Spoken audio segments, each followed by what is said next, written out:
Hi hello friends, welcome to our channel Parvati ముచ్చట్లు. హిందూ సాంప్రదాయం ప్రకారం ప్రతి హిందూ మహిళ ఇంటి ముందు తులసి మొక్కను పెట్టుకొని పూజలు చేస్తారు. ప్రతి నిత్యం తులసి మొక్కకు నీరు పోసి దీపధూప నైవేద్యాలతో భక్తి శ్రద్ధలతో సమర్పిస్తారు. అంతేకాదు కార్తీక పౌర్ణమి నాడు తులసి కళ్యాణం కూడా జరిపిస్తారు. తులసిని లక్ష్మీదేవి స్వరూపంగా కొలుస్తారు. నిత్యం తులసి పూజ చేసే లక్ష్మీదేవి కరుణిస్తుందని, కోరిన కోరికలు నెరవేరుతాయని భక్తుల నమ్మకం.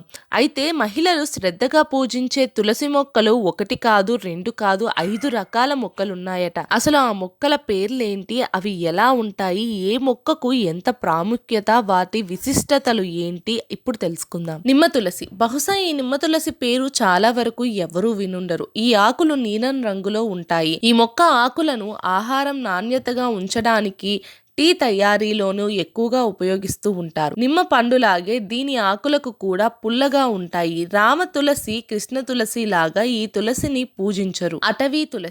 అటవీ తులసి ఎక్కువగా అడవుల్లో దర్శనం ఇస్తూ ఉంటుంది. ఈ తులసి మొక్క ఆకులు ఔషధ గుణం కలిగి ఉంటాయి.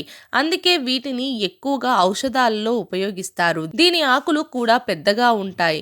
ఈ మొక్క ఆకులను కూడా పూజకు ఉపయోగించరు. దీన్ని పూజలు చెయ్యరు. ఆఫ్రికన్ బాసిల్. ఈ తులసి ఆఫ్రికా దేశంలో కనిపిస్తుంది. అడవి తులసి లాగా ఆఫ్రికన్ తులసి ఆకులు కూడా పెద్దవిగా ఉంటాయి. ఈ మొక్కలో కూడా ఎన్నో ఔషధ గుణాలు ఉన్నాయట. ఈ మొక్కను కూడా పూజలో ఉపయోగించారు. దీన్ని ఎక్కువగా ఆఫ్రికాలోని ఉపయోగిస్తారు. రామతులసి ఇది మనందరికీ తెలిసిన మొక్క. దీన్ని శుద్ధ తులసి అని కూడా పిలుస్తారు.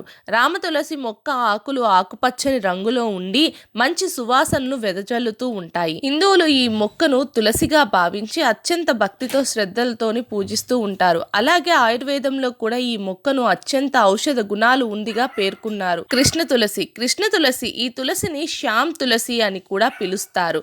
ఈ మొక్కను కృష్ణ తులసిగా పూజిస్తారు. దీని ఆకులు నలుపు లేదా ముదురు నీలం రంగులోని ఉంటాయి.